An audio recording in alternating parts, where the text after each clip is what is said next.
Babar Azam drop हो गया। Test team से बाबर आजम आज बाकायदा तौर पे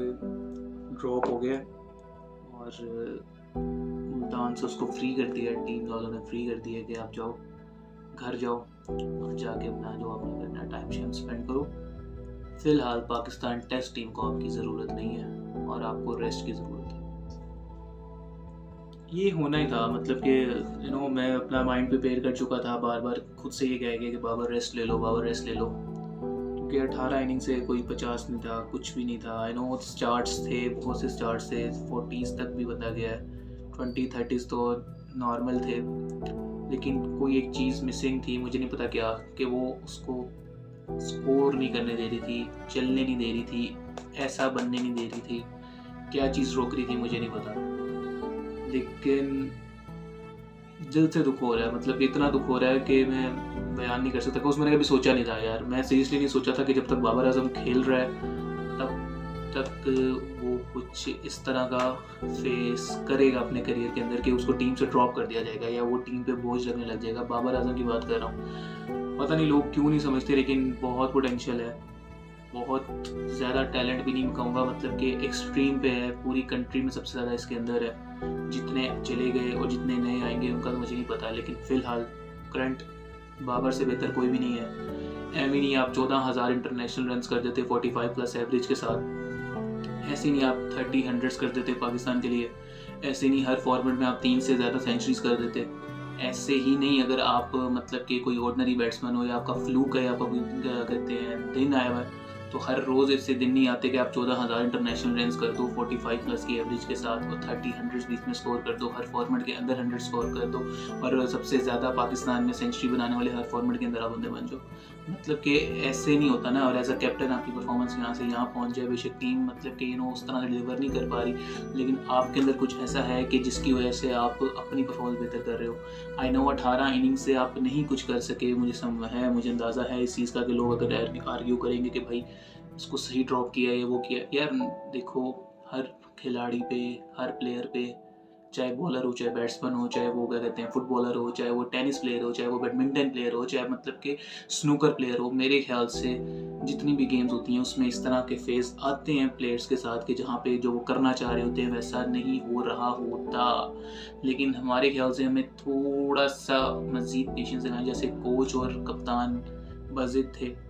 कि बाबर आजम सिर्फ एक इनिंग अवे है, बाबर आजम को सिर्फ एक इनिंग लगेगी और वो वापस वो वाला बाबर आ जाएगा, जो हम नहीं चाह रहे कि हम बाबर को ड्रॉप करें। लेकिन न्यू सिलेक्शन कमेटी और मैनेजमेंट जो भी मतलब इस बेहतर समझा कि नहीं भाई बाबर को ड्रॉप करो, बाबर को भेजो, और उन्होंने बाबर को भेज दिया, बाबर को निकाल दिया। यार क्या पता, क्या पता अगले मैच में वो कुछ बेहतर कर लेता, क्या पता एक इनिंग वो नेक्स्ट मैच में खेलता और वहाँ से वापस आ जाता। चलो आप एक टेस्ट मैच दे देते। ये वो टाइम था जहाँ पे बाबर के लिए कमेटी बैठी थी और बाबर को पता चलता कि यार मुझे बैक किया गया है, मुझे मुझे मेरे कोच ने, मेरे कैप्टन के साथ साथ मेरी मैनेजमेंट ने, मेरे चेयरमैन ने मुझे कहा है कि भाई तुम हो, तुम कर सकते हो, तुम्हें करके दिखाना है। शायद ये चीज़ बाबर मिस कर रहा होता है, शायद ये कॉन्फिडेंस अगर बाबर को मिलता तो शायद बाबर पता नहीं कहाँ से कहाँ चला जाता, क्या पता अगली इनिंग में पाकिस्तान को वो मैच विनिंग इनिंग खेल देता, क्या पता, क्योंकि नो डाउट उसने खेली नहीं है, पहले उसने बहुत खेली नहीं है। मैं यहाँ पे याद करवाने नहीं बैठ रहा, क्योंकि अगर मैं करवाने बैठूंगा तो वीडियो पता नहीं कितनी लंबी हो रही है, क्योंकि मुझे तो एक एक याद है कि उसने कहाँ पे क्या किया हुआ क्या नहीं किया हुआ, लोगों को याद नहीं है, लेकिन मुझे एक एक उसकी बारी, एक एक उसकी इनिंग याद है कि उसने क्या किया हुआ क्या नहीं किया हुआ। ये एम ही नहीं बन जाता। ये जो पीछे सिनेरियो बना हुआ है ना, एक बंदा खड़ा हुआ है आगे और ये ऑस्ट्रेलियन टीम है, ओजीज, माइटी ओजीज, ये उनकी टीम है, ये एम ही नहीं सिनेरियो बन जाता कि वो बंदा आगे खड़ा हुआ है और पीछे से प्लेयर्स उसके लिए तालियां बजा रहे हैं, लोग आके हाथ मिला रहे हैं रोक रोक के, ये एम ही नहीं बन जाता। कुछ किया है, कुछ किया है तो ये बना, कुछ करके दिखाया है तो ये सिनेरियो, ये पूरी पिक्चर, ये पूरा मतलब कि एक मोमेंट कैप्चर हुआ है, क्योंकि कोई मोमेंट बनाया गया है। ये आम प्लेयर नहीं बना लेता, ये मेहनत से लगता है, ये डेडिकेशन से लगता है, और ये स्किल अगर आपके अंदर हो, आपके अंदर टैलेंट हो, तब ये चीज़ जाके बनती है। लेकिन बाबर को बैक नहीं किया गया और उसको कहा गया कि भाई अब हम आपको बोझ समझ रहे हैं, आप जाओ, पाकिस्तान की टीम के ऊपर मज़ीद बोझ मत बनो और जाओ, आप घर जाओ। तो बाबर आजम निकल आया। अगर ऐसे मैं कहूँ, अगर कैप्टन अगर बैठा हुआ है टीम के अंदर, तो वो भी 4 सालों में उसने पहली सेंचुरी की है। 4 साल लग गए उसको अगली सेंचुरी करने के लिए, 4 साल। लेकिन हमने बाबर को 1 साल के अंदर ही, वो भी सिर्फ एक फॉर्मेट की बेस के ऊपर जज कर लिया कि बाबर फारिग हो गया। मेरे ख्याल से बहुत जल्दी कर दिया हमने, बहुत जल्दी जज कर लिया। सच में हमने बहुत जल्दी जज कर लिया। थोड़ा टाइम मजीद देना चाहिए था, कॉन्फिडेंस देना चाहिए था, कॉन्फिडेंस देना चाहिए था, बताना चाहिए था कि बाबर तुम ही हो और तुम ही कर सकते हो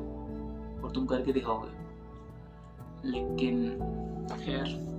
कोई बात नहीं, मुझे यकीन है आएगा, वापस आएगा और कुछ नया बन के आएगा, सबसे अलग बन के आएगा। और मेरे ख्याल से बाबर आजम अब सीख गया होगा, बाबर आजम के किस तरह से क्या करना है, कैसे मतलब कि अपने आप को बैक करना है और अपनी सपोर्ट खुद बनना है। कोई आपको सपोर्ट नहीं करेगा, आपके फैंस चेक कर लें, लेकिन फिर भी अपनी सपोर्ट खुद बनना है और अपनी मदद आप करके